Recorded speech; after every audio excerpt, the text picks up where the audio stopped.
Welcome back to the Ross Bolen podcast, otherwise known as RBP, presented by Bolen Media. I am your host, Ross Bolen, with my co-host, Jared Borislow. Jared, how long is a song?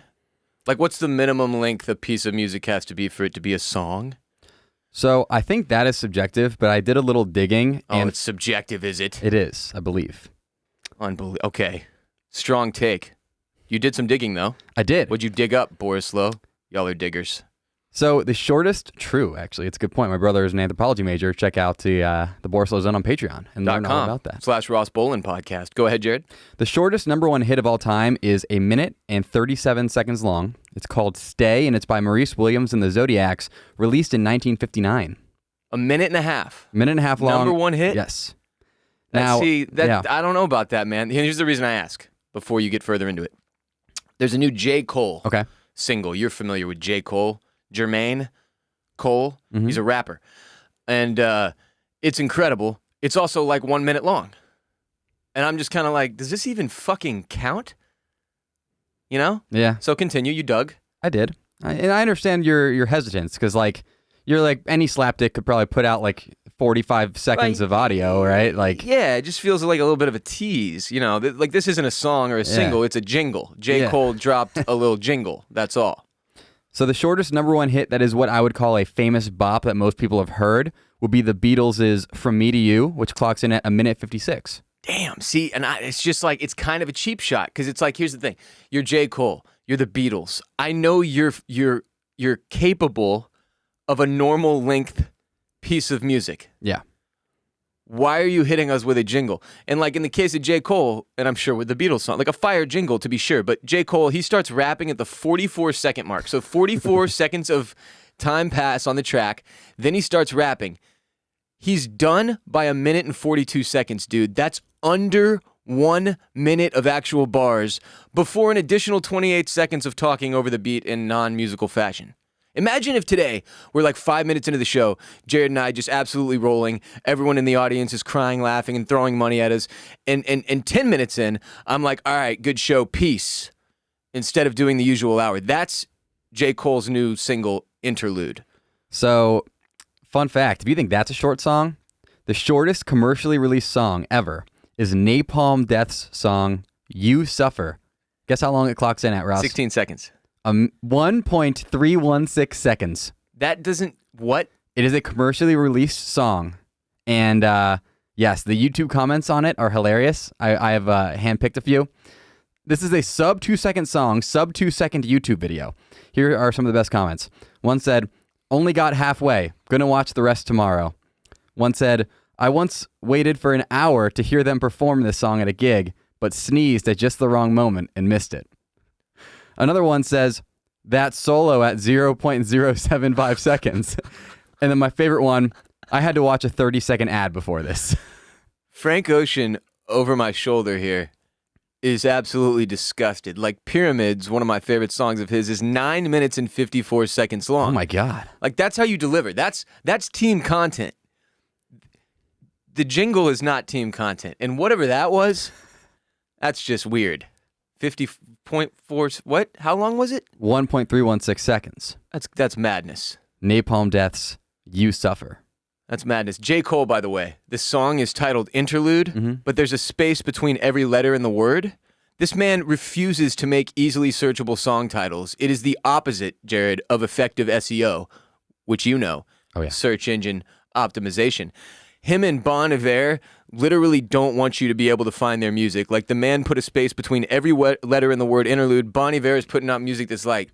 He uses wingdings. Yeah, bro. He literally, it's absolutely, it's stupid when you think about it strategically. Yeah. Like, I'm like, you know, that one song by him, you know, fucking tingle dingle ling ding ding ding ding. It's like Tingus. It's like when you have a font Schwang. that your computer doesn't have loaded into it, and it just loads like a box with a question mark inside of it. That's the name of like half of one of his fucking albums. Yeah, it really. Like, it actually what is. the hell happened there? But J. Cole does this shit all the time too. He just jacks with the song titles, and it's like, dude, you do understand this is actually impacting your bottom line, right? Like, this is just shit ass marketing. And to that, I totally understand that because I've been there. I used to name episodes of this show the dumbest fucking shit. Like inside jokes that literally, Jared, were only funny to me. Which makes no sense because we have thousands and thousands of listeners. I'm the host, you see. The episode title shouldn't be an inside joke that's only funny to me. Other people should get something from it, like perhaps what we're going to discuss that episode, or a good laugh for themselves, or something that makes you go, I wonder what this is about. Not just a fucking funny random anecdote from Ross, sometimes a movie quote from the 90s that no one else would possibly get. Why? Same reason. Yeah. Because we're fucking weird. Somehow that was worse than when you used to name the episodes of the show episode and then the episode number, which you did for like 100 episodes. Yeah, we went with that strategy for a while. It was simple, and I loved it. It was also completely ineffective. Once we got past like episode 10, I started to realize that when I started to get up in the episodes that I'd be like, and that one time on episode 67, and like, that's not a thing. Like, I'm going to remember. Yeah. Like, I'm going to know. Come on. What's interesting about this J. Cole jingle single is that, so it's called Interlude. The jingle single. I love that. It's very normal for an interlude on an album to be short and be a little like, you know, who does a lot of interludes? There's some fucking everybody. Drake, Kanye, a lot of interludes from those two. So it's normal if this was an actual interlude on an album, but it's a single that is called Interlude. You typically don't release your interlude as a single. It's a bold move. But he is just like, and it's one of the things that I really respect and love about him is that he just doesn't really give a fuck what anybody else thinks, apparently. He's just going to do his shit. And as he says in this very song, he's going to put up ridiculous numbers that nobody else can touch if they did it the way he does it. And that's a very enviable thing for an artist, to be able to do whatever you want and still get paid when most people have to go cater to a certain, message or stereotype or thing that is expected of them.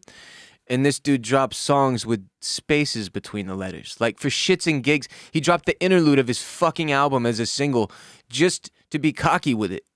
Yeah. For people who are not very rap proficient like me, wasn't there a meme for a while where like people were calling him soft? Always. Yeah, he gets mocked constantly because he's a backpack rapper. And here's the thing about that I used to make fun of him too, dude, all the time. Because I wanted to hear rap songs about, cars and strippers and money and partying. Like, that was where I was at. And I used to make fun of J. Cole songs. And then there was a point very early on and on the RBP days, actually, like where I was the host and Michael was the producer. And I used to joke like that I was the J. Cole of podcasting, which this will tie into something we talk about later in today's episode, because I never had any features. And this dude puts out albums and he refuses, like, he's boys with every A-list rapper. He'll do features on other people's albums where he crushes, but when he puts out his album, he doesn't put anybody on it. And he says he doesn't need anybody else to move his album, and then he doesn't want anybody else fucking with his songs. It's kind of like a dick move. It's insane. Like, hey, I'll go on your album to make your album better, but you can't come on mine to make my album worse. My shit. But yeah, it's bizarre, but it's also, it's cool because it's different, and I like that about him. He just has this crazy career path that, I don't know if you know the story about him, but like when he was signed by Jay-Z, he was sort of dubbed the next Jay-Z, and there was all this pressure, and people were like, oh, J. Cole, when's the album gonna drop? And like 3 years passed, and people were like, what the hell is going on? He still hadn't put out an album. Took forever. Finally got it, and people were like, this is it? It was kind of one of those things where it was underwhelming, even though it was great. It was just a weird deal. It's kind of evolved from there to playing in every celebrity NBA All-Star game there's ever been for some reason. And he's an incredible basketball player, by the way, randomly. Really? Dunk, three-point shot, all the shit you wouldn't expect. Because like I'll see like a clip of Travis Scott playing basketball, and I'm like, oh, this dude. Like, I'm a better baller than T. Scott, sadly. Are you a better baller than Quavo? He plays a lot of the celebrity tournaments. Probably not. I don't think so. I've seen him out there. What about Kevin Hart? He also plays a lot of those. He's just too. I'm gonna smack on Kevin Hart for sure. And finally, Justin Bieber, who has been trying to get into the celebrity basketball tournament. Bieber and Timberlake are both on the court embarrassments to white people everywhere. And I know Timberlake can ball a little bit, but like, I don't care. It's his look. It's just his whole face. He's a good golfer though. He always does well in the pro-am. Yeah, he's great. And frankly, like, It's just something about his face. He can't be on a basketball court. He's too pretty. It's like when you see Kyle Korver shooting a 3 and you're like, what's that guy's, why is Ashton Kutcher, what's happening here? Is Kyle Korver the prettiest guy in the NBA? He was for a long time. I think he's still out there getting it. He looks exactly like Ashton Kutcher, dude. He does. It's fucking weird. Ashton Kutcher, who we once mentioned on this podcast, might be one of the famous serial killers in Hollywood. No, it wasn't that he was possibly a famous serial killer. He was supposed to go on a date with a chick that was killed by a serial killer and ended up having to testify in the serial killer court case. And that actually happened and went down all of the way. And that guy is in prison for serial killing. Which is insane. Kutcher. The Ashton Kutcher, like the 70s show guy. Another one of those cast members. That whole fucking cast, crazy as shit, dude. Danny Masterson. Accused of rape. Yeah. In a devout Scientologist. Clearly a lot going on with him. Then you got the Cash Money guy. Wilmer Valderrama. Yo Mama guy. Who somehow ended up being like the most normal of all of the fucking cast, I think. Not counting the females, I guess. I just saw a news article that said that Wilmer Valderrama still owns the station wagon from that 70s show. I just saw that too. Dude. Fucking internet. But anyway, we need another word for whatever this is, this jingle single. That's what it is. It's a jingle single. It's this length of musical composition is too short to be considered a song. Yep. I can't drop a TikTok and claim it's a short film. I can't put up an Instagram and say it's a fucking movie, bruh. That's a little clip. R.I.P. Lil Egypt. Only the real ones know. On a related note, J-Bone, I don't like how they share what I'm listening to on Spotify. Like if I want to listen to the fucking Lion King in the middle of the day, I don't like that that's public knowledge. Like I was listening to some of the Yellow Wolf album, the new one, and I was looking to the right where it says friend activity, and I see my friends are listening. Folks, speaking of which, one of my buddies, Eric, is currently listening to Interlude, which I don't know if he'd want me to share with you or the rest of our listenership. That's neither here nor there. But you know, basically, I'll throw Barrett under the bus too. Barrett, my co-host on Oysters, Clams, and Cockles, was listening to a musical. I won't say which one, and I was just like, man, I wonder if he knows like everybody that is friends with him on Spotify can currently see this. I think I turned that off from my own account. And here's the thing. I just straight up don't like Spotify anymore. Anything about it. And I was an Apple Music guy. I was a Spotify guy, switched to Apple Music, went, this fucking sucks, but kept it for like 2 or 3 years, finally got the balls to switch back to Spotify, and now it has run its course somehow, and I blame COVID. Because I've had to listen to so much music and use Spotify so much that I think it's just one of those things where like eventually it's like your allergy medication. You got to change it up every couple few years because it stops working as effectively. I like Spotify because it's a very big untapped podcast market for us. Very, very big growth channel, you know? True enough. Love them for that reason. Love what they're doing in the Spotify space or in the podcast space. Love that they've added podcasts to your little fucking sidebar and stuff. All that is awesome. But in terms of like the playlists they're serving me up at this point, it's not their fault. It's not them. It's me, you know? Like the breakup is because of me. Yeah. But it's also because of like this outside thing that happened, COVID. We none of us had any control over that, me and the Spotify. So an amicable breakup. So what's next? Tidal? You going to be a Tidal guy? I might, dude, because Square bought Tidal, and I have a bunch of Square stock. I might just go all in on Tidal. Start wearing Tidal shirts. You know I'm a corporate shill now. Mm-hmm. That's how we do. Speaking of which, Jared, what if I told you we have a sponsor that will sell you shorts and or pants that you can play golf in or take to the beach and swim in, maybe hit the hotel gym immediately after for a workout because your shorts and or pants are already dry and you don't even have to wear underwear, no undies, straight up commando like Rambo. They're Birddogs, baby, and they're back with the summertime. What if I told you that, Jared? I would be aroused. Would you even believe me? Yes, because I'm familiar with our arrangement, but yes. You better believe it, bitch. Hit birddogs.com. Use the code RBP when you order the most diverse and comfortable shorts or pants in human history, and you'll also receive a pair of Birddogs rubber ventilated shoes. They're like Crocs, you know, but apparently they can't just call them that for legal reasons, which is interesting to me as a fan of litigation, but that's neither here nor there. But what is here is that I have Birddogs rubber ventilated shoes, and they're the best goddamn rubber ventilated shoes I've ever worn, which puts them right on par with Birddogs shorts and pants with a built-in underwear, so I can just throw on some Birddogs, take Jared out back, spank his tight little ass, and get back to dominating my day. Jared, what do you do in your Birddogs? Literally everything. What do I not do with my Birddogs? Jared indulges in masochism in his Birddogs. Birddogs.com, code RBP. Change your life today. Stop being a loser and start being a winner with Birddogs at birddogs.com when you use the code RBP for free rubber ventilated lawn cleats to do your yard work in, pussy boy. Yeah, I told the listeners on Monday's episode, hey, you should buy one crazy pair for being crazy and one normal pair for being normal and crazy. And then somebody reached out today and was like, hey, took your advice. That's what I did. Very excited to wear my crazy and normal pairs. Hell yes. It's working. RBP, birddogs.com. Jared, do you know what month this is? I don't know if this is like a rhetorical question, but I think it's May. For the uneducated, ignorant, foolish, and unattractive who didn't know, May is Mental Health Awareness Month. Jeez. Not you. Oh. I wasn't saying you, Oh. but for those out there. Okay.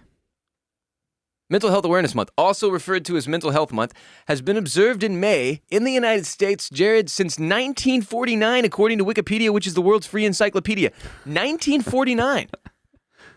I'm pretty sure in 1949, Mental Health Awareness Month was set up like, oh yeah, it's Mental Health Awareness Month for sure. Absolutely, do not suffer in silence. And then anyone that was like, I think I might have a mental health issue, they just locked up in an asylum. I've seen Shutter Island. I know the vibes. That's very accurate. It was 1949? It was like a sleeper cell thing, right? Yes. Self-report and then go to the asylum. Yeah, I don't, there's no way that Mental Health Awareness Month was being properly executed in 1949. Because it wasn't being properly executed in 1999 or 2009 or 2019. It must have been cheaper to like put out a mental health awareness month in 1949 than to say, hey, we're trying to give out lobotomies. Yeah. Anybody interested? Who wants to come be a guinea pig at the asylum? Yeah, this was the way they rounded you up. Not anymore. Not anymore, though. Not anymore. Thank the fuck Christ. The purpose of Mental Health Awareness Month is to raise awareness and educate the public about mental illnesses, such as the 18.1% of Americans who suffer from depression, schizophrenia, and bipolar disorder. That's 18.1%. I say again, 18.1% of Americans who suffer from either depression, schizophrenia, or bipolar disorder. The realities of living with these conditions and the strategies for attaining mental health and wellness are part of the focus of this month, obviously. Part of the focus of our podcast, Jared. But this month aims to draw attention to suicide, which can be precipitated by some mental illnesses, obviously. Additionally, it strives to reduce the stigma, the negative attitudes and misconceptions, the stigma that surrounds mental illnesses. The month came about by presidential proclamation, and then Wikipedia fails to credit the president that proclaimed. Do you know who the president was in 1949? Nope. Do you off the top? That'd be pretty impressive, American history-wise. I want to say LBJ. I believe it was... Were we not in the midst of World War II? The more I talk, the stupider I'll sound. I should stop. I'm going to guess Truman. That's my guess. Harry Truman. Cool. That's who we'll give credit to. Other months and weeks throughout the year are designated to raise awareness around specific mental health conditions or the mental health of different demographic groups, like Minority Mental Health Month, Mental Illness Awareness Week, National Depression Screening Day, etc. But this whole month of May meant to be focused on sort of general mental health awareness. And many people have asked, Ross, why don't we talk about mental health on RBP as often as we once did? And I think most of you can tell how much I enjoy talking about mental health.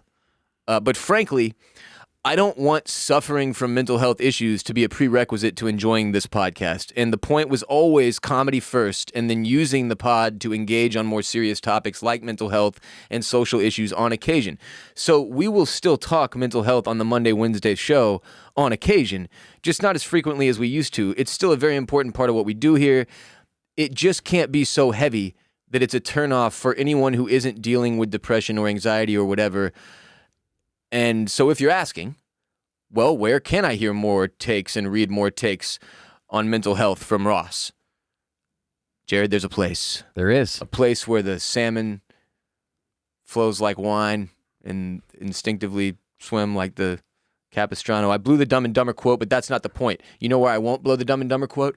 Patreon.com/Ross Bolen podcast, where I'm going to be dropping a mental health minisode speaking to the importance of mental health awareness this week. Yep. And yesterday I wrote a column called Get Busy Living, which was a mental health column. Yep. Both of those available in the RBP Enforcer and RBP OG tiers on Patreon. We have recently relaunched and reinvigorated our Patreon page at patreon.com/Ross Bolen podcast. Go check it out today. That's where I'm going to be dropping, if you're in the Enforcer tier or the OG tier, 2 mental health pods per month, Mm-hmm. focused on mental health only.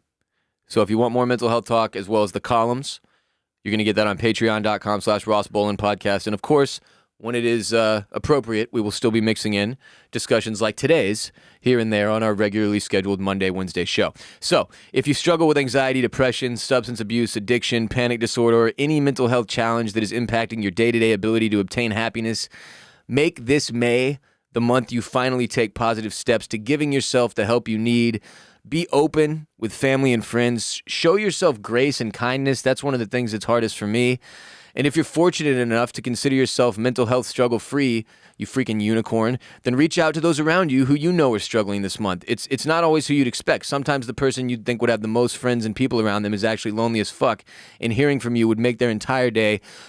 Make someone's day every day. That should be the goal this May, and every day, and month, and year.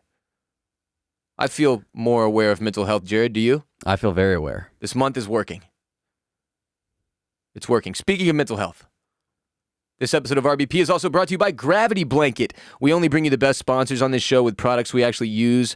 And if you don't love these freaking weighted blankets and sleep masks from Gravity, I will personally punch Jared right in his ass. Gravity Blanket is a top-rated weighted blanket that helps you fall asleep faster and stay asleep longer. Jared, it feels like you're being hugged. Hugged by linen. John Lennon? I'm hugged by linen. They're awesome, though. The only blanket proven to improve sleep quality, with 78% of people reporting a better night's sleep when using Gravity. I have obviously used one. I have one. It's phenomenal. And it I'll say this. The dogs, not huge fans. Me, the biggest fan ever. I sleep like a brick.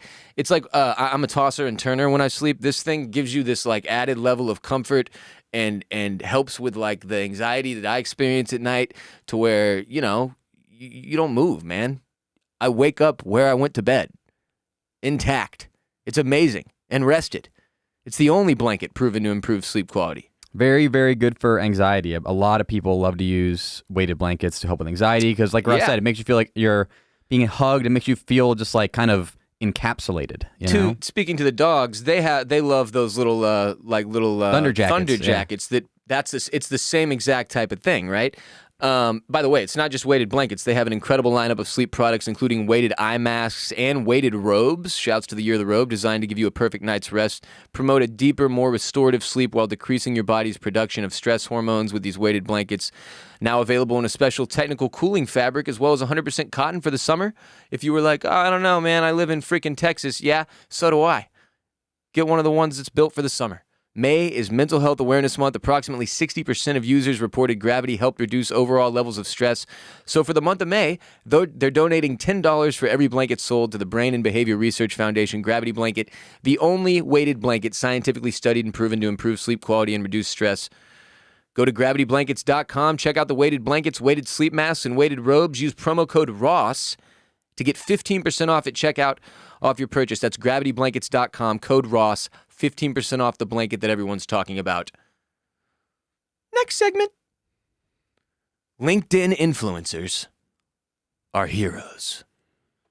I've often said that. Everyone says this. There's a tweet going viral, semi-viral, slightly viral. There's a lot of different Instagram and Twitter accounts dedicated to finding the funniest shit off LinkedIn and putting it up, all right? And this one's from @bestoflinkedin. And it says, you're not going to believe who Justin just compared himself to. Okay. And it's a post from LinkedIn from a guy named Justin, who's director of commercial sales at blanked out the company. He says, I stopped at a Starbucks this morning and it was a 20-minute wait with a line of cars behind me still. I made a joke with the drive-thru lady saying, well, you guys aren't very busy. It's like having the day off, I bet. We shared a small laugh and a smile, and I proceeded with my tall, iced coffee order. When I finally made it to the window, she handed me my drink and said, everyone has been so crabby today, and you seemed like such a nice guy and made me laugh, so I made you a grande because I felt like it.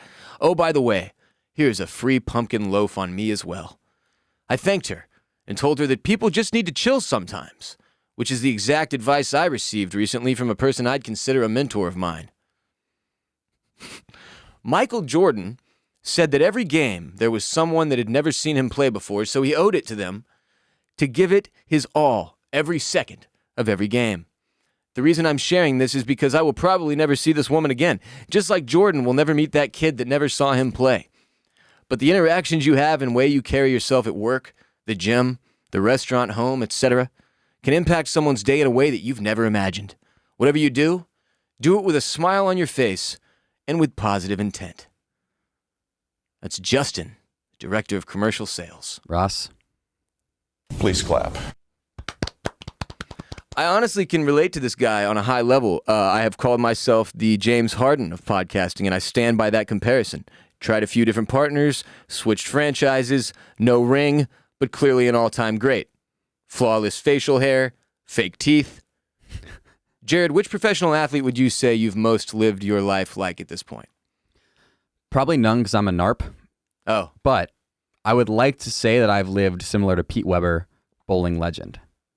Who do you think you are? I am. I was going to say Lance Armstrong or Chris Webber, NBA legend. The reason I think I strive to live like Pete Weber is because, he asks, who do you think you are? I am. And I am who I am. Whatever you think you are, I don't even know. I'm asking. But also, I am that. Not you. Who do you think you are? And I don't give a shit what the answer is. I am that. You're wrong. It's the most legendary quote in the history of sports. And my all-time favorite piece of sports footage ever. And it's from bowling. That dude is a god forever for that one line. A lot of people call you Ross Bowling. They do. Somebody actually asked yesterday if we can get who do you think you are? I am on the soundboard. Yeah. I would love that. Let's do it. I would love that. If we fire that off once a pod, I die a happy man. Justin, Director of Commercial Sales. This is the kind of shit on LinkedIn, though. This is the content that exists on LinkedIn. It's the lowest hanging fruit ever. And it's just something about it that like, this is so bad that it's good. Yeah. It's like, that's rare in content. It's common in movies. You see a movie that's so bad, like Anaconda, where you're just like, this is so absurd. I can't not enjoy this. This is fucking unbelievable. It doesn't happen that often in content. You're just like, this is shit. I'm unhappy that I wasted my time with this. This is so stupid that somehow it's incredible. He made, this is the accomplishment. Making successful small talk with a drive-through worker. And then he compared that accomplishment to Michael Jordan performing on a basketball court. Mm-hmm. That it's the most astounding jump in the history of analogies. He was like, I crushed that small talk with that drive-through person serving me coffee. By the way, there's no fucking chance in hell she gave him a free pumpkin loaf because nobody says, oh, by the way. So I made you a grande because I felt like it.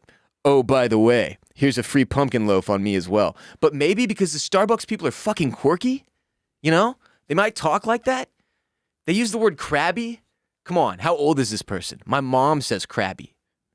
Love you, Mom. Happy Mother's Day. The best thing she could give him was a pumpkin loaf. I'm kind of a crabby little bitch, now that I'm thinking about it. Crabby is a good word to describe me. That's why I don't like it. I'm crab-like. Wait, I don't think... Does crabby mean like a crab? Because I guess crabs are kind of crabby. It's whatever you want it to mean, Jared. It's subjective. Full circle. You do oftentimes walk around sideways with your little hands up like pincers. With my pinchers up. Yeah. Pincers. Not pinchers. Pincers. I like calling them pinchers better. Look at that crab. He has huge pinchers. It's just fucking amazing to me how many man hours are being spent. My clamps. Like, you know how, like similarly to how there are so many man hours being spent by NARPs attempting to play sports, like just a total waste of time, right? Just like go back inside, fucking program something. There's just such an utter amount of human hours being burned on content creation by people who shouldn't be in the content game. Like Justin, the Director of Commercial Sales because dude, like this isn't your lane. No. Like get the fuck out of there. His lane is the drive-through lane at Starbucks. Whatever you're supposed to be doing at work, that's what you should go focus on, or like some charity or like positive action, because this taking 500 words and you need multiple screenshots to get this into a tweet to tell us that you successfully ordered coffee. And they gave you a size up because you weren't a total dick. And then you compared that performance, what you saw as a performance, what other people would see as a consumer purchase. You saw that as comparable to Michael Jordan, Justin, which means you don't have enough of a connection with reality to create content for anybody because you're fucking crazy. What? The responses are gold, as you would expect. So if you'd like to see them on Twitter, go get at them at Best of LinkedIn. People are in awe. Yeah. Obviously. LinkedIn's an unbelievable place. So weird. Most of the so posts are one sentence, and then they do a paragraph break, and then one more sentence, and then a paragraph break. They have a very strange style. You're not allowed to be creative in any way. They have to be like so on the face that you're like, was that okay? That was it. And the best thing about LinkedIn posts is when you read this terrible post, right? And you're like, oh my God, it's one line at a time. It takes up my entire screen. You get to the bottom and it's like, I took this from a different person on LinkedIn. That's like half the post. It's people taking a post from somebody else that's already a bad post.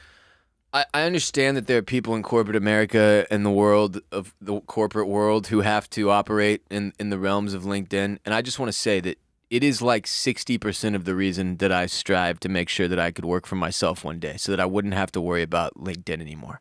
Because that is the stupidest, shittiest, most stress-inducing, crap content-filled piece of trash social media platform ever created. Do you remember when we almost pivoted to LinkedIn at our old company? No. It was I don't think I was part of that It was close to happening. strategic decision. I do remember certain people saying they could crush LinkedIn content and being like, yeah, do that then. And then I don't think it ever happened. So let's talk about poop. Oh, yeah. Yes, P-O-O-P. Truth is, we could all probably be doing it better. Fact, 2 of 3 Americans live with digestive discomfort, bloating, prolonged fullness, and poop issues. Enter Seed, our newest sponsor. Seed. Not all probiotics are created equal. They have a daily symbiotic, a broad-spectrum 2-in-1 probiotic plus prebiotic, a proprietary formulation of 24 distinct probiotic strains and scientifically studied dosages that's going to give your gut everything it needs, baby. Systemic benefits beyond the gut as well, Jared.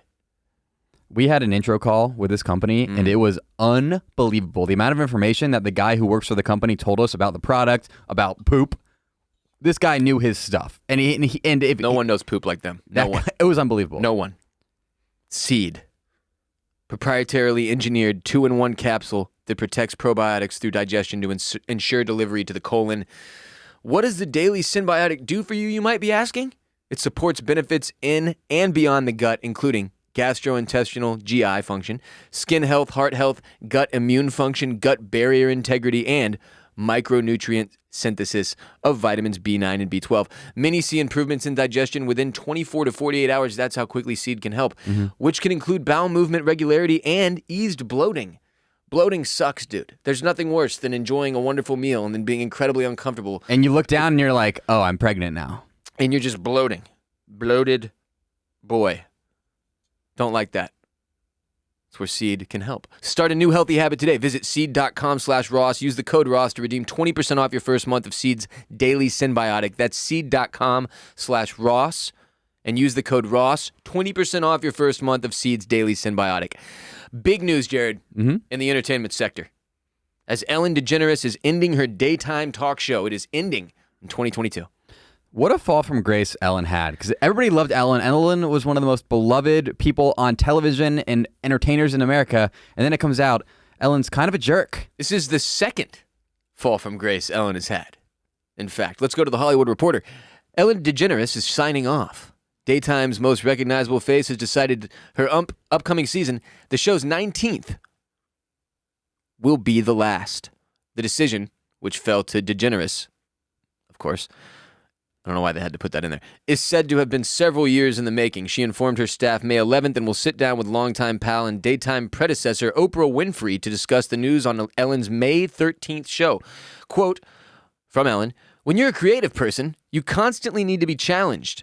And as great as this show is, and as fun as it is, it's just not a challenge anymore," DeGeneres tells The Hollywood Reporter, discussing the move publicly for the first time. Ellen is definitely one of my idols, a personal icon for me, and as is the case with all icons and heroes, even on LinkedIn, that relationship is a complex one. Like, okay, the first fall from gay, she came out in the 90s, like came out of the closet, effectively ending her career short term and canceling herself for being gay, which, when you think about it, is utterly unbelievable that Ellen was canceled for coming out in the 90s, when in 2021 you'd be canceled for even considering canceling someone for coming out or being gay. That was one of the most brave things I'd ever seen a human being do at that point, though, like, that I could understand, right? Like, I understood based on growing up in, you know, the South in Texas and in the Baptist church that was not, like, accepting of the LGBTQ community, especially when I was younger. I understood what that meant for her when she came out. I believe it was via magazine cover, too. And they canceled, took away her show. Yeah. And she had to build back from that. It was like, holy shit, she's tanking her career because she's in a position to really make a difference and she's choosing to. And then she rose like a phoenix from the ashes, like dancing and smiling all over the place and being Dory and shit and made $1 billion. And now after all that, again, she's calling it. And obviously, as Jared's referring to, there was some controversy. One thing I wanted to note was that you said, you know, in 2021 you'd be canceled for even thinking about canceling somebody for coming out, but there's still that fear, which is why, I mean, look at professional sports, right? There's still no absolutely. major professional athletes who have come out because they think they're going to get, and rightfully so, they think they're going to get. There have only been canceled. one or two that you could say were major, and it was after the fact, not active, not while they were still in their playing career. I mean, there are absolutely still certain circles of society in different countries where it is an extremely difficult subject to broach and problem. I mean, Michael Sam was the co-SEC Defensive Player of the Year, and he, you know, didn't ever have a NFL career. Yeah. It's pretty wild. I mean, so obviously, if you consider that's all more recent stuff, and it's still an issue now. Yeah. Consider how crazy it was for her to step out into the spotlight like that in the 90s. Back to the Hollywood Reporter. Timing her departure is something Degeneres has openly wrestled with in the past. In a 2018 New York Times profile, she revealed that her actress wife, Portia de Rossi, had been encouraging her to move on from the 180 shows a year gig. 180 shows a year, man. It's a lot on television. That's wild. Her comedian brother, along with executives at Warner Brothers, had urged her to continue. Wonder why. In the end, Degeneres signed on for 3 more seasons, but was clear with herself and her team that this contract, which would take her well beyond 3,000 shows and a stunning 2,400 celebrity interviews. I didn't even realize we had 2,400 people who were worthy of being interviewed walking the face of the earth. That this would be her last. So no matter what. And like it says, indeed, after an uphill battle to get the show off the ground, quote from a Warner Brothers executive, that it was the hardest show they've ever had to launch in the history of their company. Obviously, it went on with its mix of dancing and games and giveaways, nearly $70 million in charitable donations, more than $300 million in audience giveaways. They gave away $300 million worth of shit to their fucking audiences? I got to think a lot of that was donated to the show. Yeah. You know damn well it was, actually, Jared. Yeah. You know damn well. Do you know who's tied into sponsorship deals? I think part of the reason why Ellen is not as popular with, you know, the younger generations is because they look to other charitable, large followings. Mr. Beast. Are you familiar with Mr. Beast? Vaguely. Very, very, very, probably top 3 most famous YouTubers right now. Right. Every video he does, he gives away $50,000. Yeah, I've seen Dr. Lupo doing crazy fundraising shit on Twitch and shit too, bro. I mean, it's also just Ellen's old, you know. Yeah. For we're old compared to some of these kids. 15-year-olds and shit. Double their age. You're double a 16-year-old right now? Double that age. Isn't that wild? That's old as shit. Yeah. Yeah. There's probably a 16-year-old listening right now. And you're twice as old as him. Damn, Bill is old. Yeah, that's why you can call me Bill. Because I'm old Bill. I'm old Bill. Anyway, my sources tell me that Ellen will still likely remain rich and relevant. Do you remember you talked about the celebrities she's had on? I think her most hard-hitting interview, she interviewed Damn Daniel. Damn Daniel. Yeah, that was one of my favorite Ellen interviews. And then they gave him a lifetime supply of white Vans. That was $100 million of the $300 million they gave away. Was to Damn Daniel. They don't tell you that part. Yeah. Yeah. Fucking A. No, she was. The thing I love about Ellen is, honestly, her interviews with celebrities weren't my favorite. Oprah would go deep. Oprah would sit you down and be like, "Tell me about the first time you were assaulted," and you're like, "Oh shit, man, it's getting super real, super fast." Ellen's like, you sit down and fucking Leonardo DiCaprio pops out of a box behind you, and then the next thing you know, you're dancing to Gangnam Style, and it's just like, what the hell happened here? That's her show. Like, it was never really hard hitting, but I loved how she would find regular people to bring on. Mm-hmm. That was the thing I loved about her show. Not necessarily the 2,400 celebrity interviews or whatever. Damn Daniel was my type of shit. Like, bringing on the regular, and that's what, I mean, he was, we became famous. Damn I think Daniel. Ellen launched a decent amount of careers from viral people who went on Ellen, and I think Yodel Kid, right? Am I wrong? A lot of people. I don't think she launched. I don't know how much credit she can give for any of that now. And that's part of the reason I would argue that Ellen's show doesn't necessarily really work anymore. It's because it's like the stuff she was launching gets launched organically. Well, we've already seen it. Yeah, it's like Tosh.0. Like, you don't need to watch Tosh, right?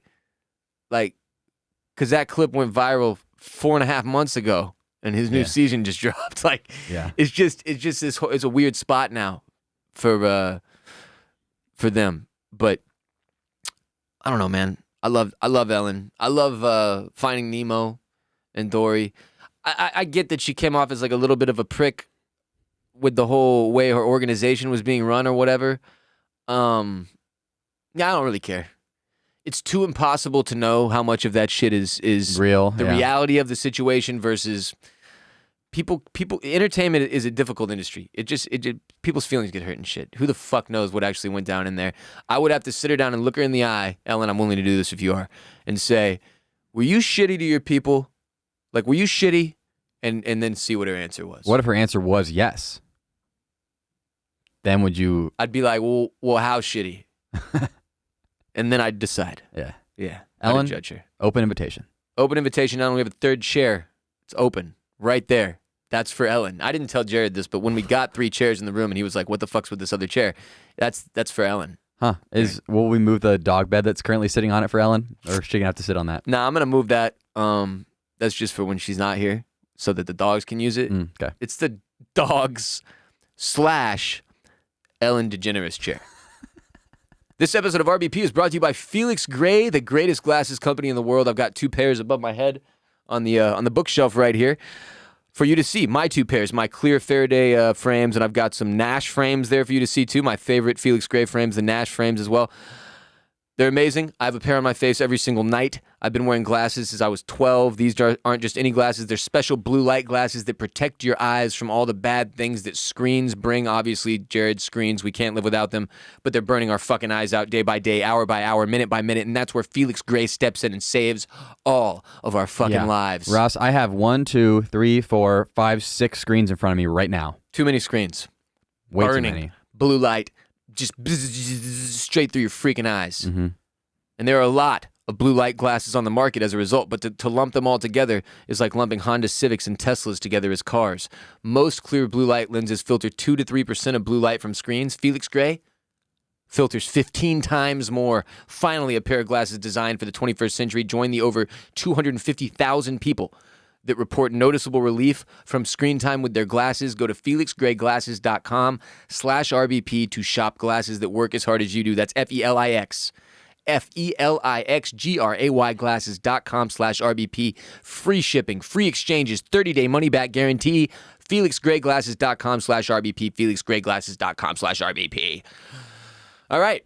Jared and I are going to make our way toward the door, but we'll be back Friday with this week's ad-free exclusive episode on Patreon. If you are craving between now and then, just hop on patreon.com/Ross Bolen podcast. Join one of the new tiers on the revamped, reinvigorated Patreon, where you'll immediately gain access to a ton of backlogged exclusive episodes when you join a tier in support of our show. When you say 6, I believe there's 60 plus. A lot of hours. Never before listened to if you're not been on Patreon. That you can go listen to right now. Yep.